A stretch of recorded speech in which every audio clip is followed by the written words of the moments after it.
But when I started doing OnlyFans, that's when things definitely got a little weird. So I've got a very important question for you as well. So, Top House, OnlyFans, all that stuff. What's your sexuality? I am bi. All right. So is it like bi, but you lean towards more of one area? So I think it's just that in bed, like, I'm open to a lot, but romantically, I just never saw myself with a woman.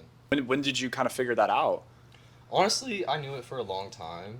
I didn't really do anything until after high school. I started experimenting with guys. I had kind of the same situation, but I figured out like probably my sophomore, junior year that I was bisexual. And when I figured that out, it definitely like opened my, palette to, I feel like most people don't experiment till after high school. I mean, it was a lot, especially like even coming out in high school and then, on top of coming out in high school and then having, doing OnlyFans as well was definitely a culture shock for me because, I don't know if you know too much about me, but, I played football as a quarterback. Like, you know what I mean? Really?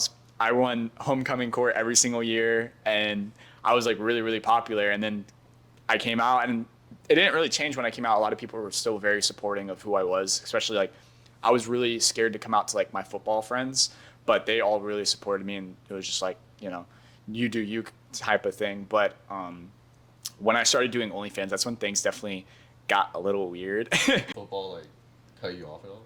No, none of my So you don't have, my like, homeboys were any like, go get your fucking bag, bro. stuff. Yeah, they're like, go get your fucking bag. Like, we'll hang out on Saturday. You'd be type of- most dudes don't actually care. Like they're just like, oh, that's cool. Yeah. I think it's the whole like fear of like, what if they're not like that? That's what gets Yeah, people. I mean, I've definitely had like my straight guy friends come up to me and be like, listen, bro, have you ever looked at my ass in like the locker room? And like sometimes I'll fuck with them and be like, bro, every single time. But yeah, of course. Like, of course I'm checking you out in your girdle or whatever. But like, there's times like that when, sometimes you just kind of have to roll with it and not care about what anybody thinks and, you'll be fine basically.